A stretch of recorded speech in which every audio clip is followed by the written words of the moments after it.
Hi friends, ಎಲ್ಲರಿಗೂ ನಮಸ್ಕಾರ. ನಂದಿನಿ ಕಿಚನ್ಗೆ ಸ್ವಾಗತ. ಇವತ್ತು ನಾನು ತುಂಬ ಆರೋಗ್ಯಕರವಾಗಿರುವಂತಹ ಸಿರಿಧಾನ್ಯವನ್ನು ಬಳಸಿಕೊಂಡು ಒಂದೊಳ್ಳೆ ಕಿಚಡಿನ ಮಾಡಿ ತೋರಿಸ್ತಾ ಇದ್ದೀನಿ. ಅದೇ ಅಕ್ಕಿ, ರಾಗಿ ಮತ್ತು ಗೋಧಿ ತಿನ್ನುವುದರ ಬದಲಿಗೆ ಹೆಚ್ಚಿನ ಪೋಷಕಾಂಶಗಳು ಆಗಿರುವ ಸಿರಿಧಾನ್ಯಗಳ ಬಳಕೆ ಇಂದು ಆರೋಗ್ಯಕ್ಕೆ ಅಗತ್ಯವಾಗಿದೆ. ಕೊಲೆಸ್ಟ್ರಾಲ್, ಮಧುಮೇಹ ಮತ್ತು ತೂಕ ಇಳಿಕೆಗೆ ಈ ಧಾನ್ಯಗಳು ಬಹಳ ಉತ್ತಮ ಆಹಾರವಾಗಿದೆ. ಹಾಗಾದರೆ ಇದನ್ನು ಹೇಗೆ ಮಾಡ್ಕೊಳ್ಳೋದಂತ ನೋಡ್ಕೊಳ್ಳೋಣ. ಸಿರಿಧಾನ್ಯಗಳಲ್ಲಿ ಹಲವಾರು ಬಗೆಯ ಧಾನ್ಯಗಳಿವೆ. ಅದರಲ್ಲಿ ನೀವು ಯಾವುದಾದ್ರೂ ಸಹ ನೀವು ತಗೊಂಡು ಈ ಕಿಚಡಿನ ರೆಡಿ ಮಾಡ್ಕೋಬಹುದು. ನಾನಿಲ್ಲಿ ಊದಲು ಧಾನ್ಯವನ್ನು ಹಾಕ್ಕೊಳ್ತಾ ಇದ್ದೀನಿ. ಇದು ಸಿರಿಧಾನ್ಯಗಳು ನಿಮಗೆ ಆನ್ಲೈನಲ್ಲಿ ಅಥವಾ ಸೂಪರ್ ಮಾರ್ಕೆಟ್ಗಳಲ್ಲಿ ತುಂಬ ಸುಲಭವಾಗಿ ದೊರೆಯುತ್ತವೆ. ನೋಡ್ತಾ ಇದ್ದೀರಲ್ಲ, ಇಷ್ಟು ಚಿಕ್ಕ ಚಿಕ್ಕದಾಗಿ ಧಾನ್ಯಗಳು ಇವೆ. ಇದನ್ನು ನಾವು 1 ಗ್ಲಾಸ್ ಹಾಕ್ಕೊಂಡಿದ್ದೀನಿ. ನಾನು ಮಾಡ್ತಿರೋ ಕ್ವಾಂಟಿಟಿ ಸುಮಾರು 5 ಜನರಿಗೆ ಆಗುತ್ತೆ. ಇದನ್ನು ನಾವು 2 ರಿಂದ 3 ಬಾರಿ ಚೆನ್ನಾಗಿ ತೊಳ್ಕೋಬೇಕಾಗುತ್ತೆ. ನೋಡ್ತಿದ್ದೀರಲ್ಲ, ಈ ರೀತಿಯಾಗಿ ನಾವು ತೊಳ್ಕೊಂಡು 1-2 ಸಾರಿ 3 ಸಾರಿ ಚೆನ್ನಾಗಿ ತೊಳ್ಕೊಬೇಕು. ತೊಳ್ಕೊಂಡಾದ ನಂತರ ಇದಕ್ಕೆ ನಾನು 1 ಗ್ಲಾಸ್ ನೀರಿಗೆ 6 ಗ್ಲಾಸ್ ನಾವು ನೀರನ್ನು ಹಾಕ್ಕೋಬೇಕಾಗುತ್ತೆ. ಇವಾಗ ನೆನೆಯಲು ನಾನು 3 ಗ್ಲಾಸ್ ನೀರನ್ನು ಹಾಕಿ 2 ರಿಂದ 3 ತಾಸು ಇದನ್ನು ನೆನೆಸ್ಕೋಬೇಕು.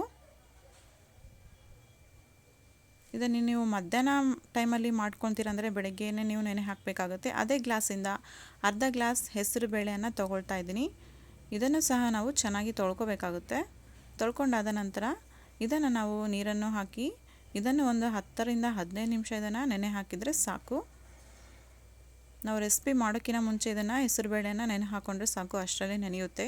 ಇವಾಗ ನಾನು ಕಿಚಡಿ ಮಾಡ್ಕೊಳ್ಳಿಕ್ಕೆ ನಾನು ಟೊಮೆಟೊ, ಉಳ್ಳಾಗಡ್ಡೆ ಮತ್ತು ಕ್ಯಾರೆಟ್ ಮತ್ತು ಹಸಿ ಬಟಾಣಿಯನ್ನು ತೊಗೊಳ್ತಾ ಇದ್ದೀನಿ. ನಿಮಗೆ ಯಾವ್ಯಾವ ತರಕಾರಿಗಳು ಅವೈಲೇಬಲ್ ಇದೆ ನೀವು ಆ ತರಕಾರಿಗಳನ್ನು ಯೂಸ್ ಮಾಡ್ಕೋಬೋದು. ಮತ್ತು ಒಗ್ಗರಣೆಗೆ ಕರಿಬೇವು, ಸಾಸಿವೆ, ಜೀರಿಗೆ ಮತ್ತು ಬಿಸಿಬೇಳೆಭಾತ್ ಮಸಾಲ ಪುಡಿಯನ್ನು ಹಾಕ್ಕೊಳ್ತಾ ಇದ್ದೀನಿ. ಈ ಪುಡಿ ಹಾಕ್ಕೊಳ್ಳೋದ್ರಿಂದ ಟೇಸ್ಟ್ ತುಂಬ ಚೆನ್ನಾಗಿರುತ್ತೆ. ರುಚಿಗೆ ತಕ್ಕಷ್ಟು ಉಪ್ಪು ಮತ್ತು ಮಾಡಲಿಕ್ಕೆ ಎಣ್ಣೆ. ಹಾಗಾದರೆ ಇದನ್ನು ಹೇಗೆ ಮಾಡ್ಕೊಳ್ಳೋದಂತ ತೋರಿಸ್ತೀನಿ. ಮೊದಲಿಗೆ ನಾನು ಕುಕ್ಕರಲ್ಲಿ 2 ರಿಂದ 3 ಟೇಬಲ್ ಸ್ಪೂನ್ ಎಣ್ಣೆಯನ್ನು ಹಾಕ್ಕೊಳ್ತಾ ಇದ್ದೀನಿ. ಎಣ್ಣೆ ಕಾದ ನಂತರ ಸಾಸಿವೆಯನ್ನು ಹಾಕ್ಕೋಬೇಕು. ಸಾಸಿವೆ ಸ್ವಲ್ಪ ಸಿಡಿದ ನಂತರ ಇದಕ್ಕೆ 1 ಪಲಾವ್ ಎಲೆ, 1 ಇಂಚು ಚಕ್ಕೆಯನ್ನು ಹಾಕ್ಕೊಳ್ತಾ ಇದ್ದೀನಿ ಮತ್ತು ಹಸಿ ಬಟಾಣಿಯನ್ನು ಹಾಕ್ಕೊಂಡು ಚೆನ್ನಾಗಿ ಫ್ರೈ ಮಾಡ್ಕೋಬೇಕು ಎಣ್ಣೆಯಲ್ಲಿ.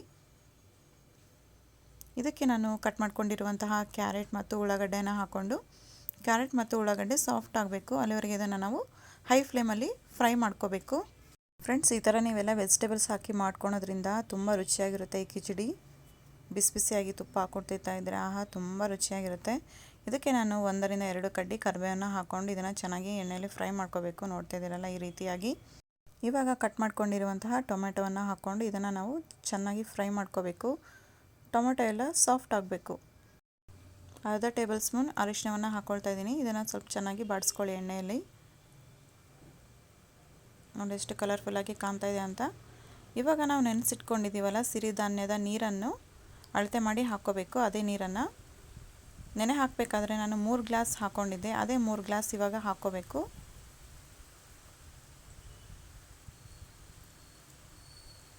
ಮೂರು ಗ್ಲಾಸ್ ಆಯಿತು. ಮತ್ತು ಎಕ್ಸ್ಟ್ರಾ ನಾವು 3 ಗ್ಲಾಸ್ ಹಾಕ್ಕೋಬೇಕಾಗತ್ತೆ. 4 ಗ್ಲಾಸ್ ಆಯಿತು. ಇವಾಗ 5ನೇ ಗ್ಲಾಸ್ ಮತ್ತು 6ನೇ ಗ್ಲಾಸ್. ನೀವು 1 ಗ್ಲಾಸಿಗೆ 6 ಗ್ಲಾಸ್ ನೀರನ್ನು ಹಾಕ್ಕೊಂಡ್ರೆ ತುಂಬ ಪರ್ಫೆಕ್ಟಾಗಿ ಬೇಯುತ್ತೆ. ಮತ್ತು ರುಚಿಗೆ ತಕ್ಕಷ್ಟು ಉಪ್ಪನ್ನು ಹಾಕ್ಕೊಂಡು ಕಟ್ ಮಾಡಿಕೊಂಡಿರುವ ಕೊತ್ತಂಬರಿಯನ್ನು ಹಾಕ್ಕೊಂಡು ಚೆನ್ನಾಗಿ ಮಿಕ್ಸ್ ಮಾಡ್ಕೋಬೇಕು. ಉಪ್ಪು ಎಲ್ಲ ಚೆನ್ನಾಗಿ ಕರಗಬೇಕು. ಇದಕ್ಕೆ ನಾನು ಖಾರಕ್ಕೆ ಏನೂ ಹಾಕ್ಕೊಳ್ಳಿಲ್ಲಲ್ಲ. ಇವಾಗ 1 ಟೇಬಲ್ ಸ್ಪೂನ್ ಖಾರವನ್ನು ಹಾಕ್ಕೊಳ್ತಾ ಇದ್ದೀನಿ ಮತ್ತು ಬಿಸಿಬೇಳೆಭಾತ್ ಪೌಡರನ್ನು ಹಾಕ್ಕೊಳ್ತಾ ಇದ್ದೀನಿ. ಬಿಸಿಬೇಳೆಭಾತ್ ಪೌಡರ್ ಸುಮಾರು 2 ಟೇಬಲ್ ಸ್ಪೂನ್ ಇದೆ. ಹಾಕ್ಕೊಂಡ್ಮೇಲೆ ಚೆನ್ನಾಗಿ ಮಿಕ್ಸ್ ಮಾಡ್ಕೋಬೇಕು. ನೋಡಿ, ಈ ಥರ ಎಲ್ಲ ಕುದಿಬೇಕು. 1-2-3 ನಿಮಿಷ ಚೆನ್ನಾಗಿ ಕುದ್ಮೇಲೆ ಮುಂಚೆ ನೆನೆ ಹಾಕ್ಕೊಂಡಿದ್ವಲ್ಲ ಹೆಸರುಬೇಳೆಯನ್ನು ಇದಕ್ಕೆ ಹಾಕ್ಕೋಬೇಕು ನೀರು ಸಮೇತ. ಚೆನ್ನಾಗಿ ಕೈ ಆಡಿದ ಮೇಲೆ ನೆನೆಸಿಟ್ಕೊಂಡಿರುವಂತಹ ಸಿರಿಧಾನ್ಯವನ್ನು ಇದಕ್ಕೆ ಹಾಕ್ಕೋಬೇಕು. ಅದರ ನೀರು ಮುಂಚೆ ಹಾಕ್ಕೊಂಡಿದ್ವಿ. ಇವಾಗ ಅಕ್ಕಿಯನ್ನು ಹಾಕ್ಕೋಬೇಕು. ಸಿರಿಧಾನ್ಯದ ಅಕ್ಕಿಯನ್ನು ಹಾಕ್ಕೊಂಡು ಚೆನ್ನಾಗಿ ಮಿಕ್ಸ್ ಮಾಡ್ಕೊಳ್ಳಿ. ನೋಡಿ, ಈ ರೀತಿಯಾಗಿ ಕಾಣ್ತಾ ಇದೆ. ಚೆನ್ನಾಗಿ ಮಿಕ್ಸ್ ಮಾಡ್ಕೊಂಡ್ಮೇಲೆ ಲಿಡ್ಡನ್ನು ಕ್ಲೋಸ್ ಮಾಡಿ 3 ರಿಂದ 4 ವಿಜಿಲ್ ಬರುವವರೆಗೆ ಇದನ್ನು ನಾವು ಕೂಗಿಸ್ಕೋಬೇಕು ಮೀಡಿಯಮ್ ಫ್ಲೇಮಲ್ಲಿ. ಕೂಗಿಸ್ಕೊಂಡಾದಮೇಲೆ ವಿಜಿಲೆಲ್ಲ ಚೆನ್ನಾಗಿ ಹೋದ್ಮೇಲೆ ಓಪನ್ ಮಾಡಿ ತೋರಿಸ್ತಾ ಇದ್ದೀನಿ. ನೋಡಿ ಎಷ್ಟು ಪರ್ಫೆಕ್ಟಾಗಿ ಬೆಂದಿದೆ ಮತ್ತು ಫ್ಲೋಯಿಂಗ್ ಕನ್ಸಿಸ್ಟೆನ್ಸಿಯಲ್ಲಿ ಇದು ರೆಡಿಯಾಗಿದೆ. ಇದರಲ್ಲಿ ಹೆಚ್ಚಾಗಿ ಐರನ್, ಫೈಬರ್ ಇರುವುದರಿಂದ ಡಯಾಬಿಟಿಕ್ ಪೇಷಂಟ್ ಮತ್ತು ತೂಕ ಇಳಿಕೆ ಯಾರು ಮಾಡ್ಕೊಳ್ತಿರಲ್ಲ ಅವರಿಗೆ ತುಂಬ ಉಪಯುಕ್ತವಾಗಿರುವಂತಹ ಒಂದು ರೆಸಿಪಿ ಇದು. ಈ ಮಿಲೆಟ್ಸ್ ಕಿಚಡಿ ನಿಮಗೆ ಇಷ್ಟ ಆದರೆ ಒಂದು ಲೈಕ್ ಮಾಡಿ, ಶೇರ್ ಮಾಡಿ ಮತ್ತು ಕಮೆಂಟ್ಸ್ ಮಾಡಿ. ಯಾರೆಲ್ಲ ಹೊಸದಾಗಿ ನೋಡ್ತಾ ಇದ್ದೀರಾ ಸಬ್ಸ್ಕ್ರೈಬ್ ಮಾಡ್ಕೊಳ್ಳಿ. Thank you for watching.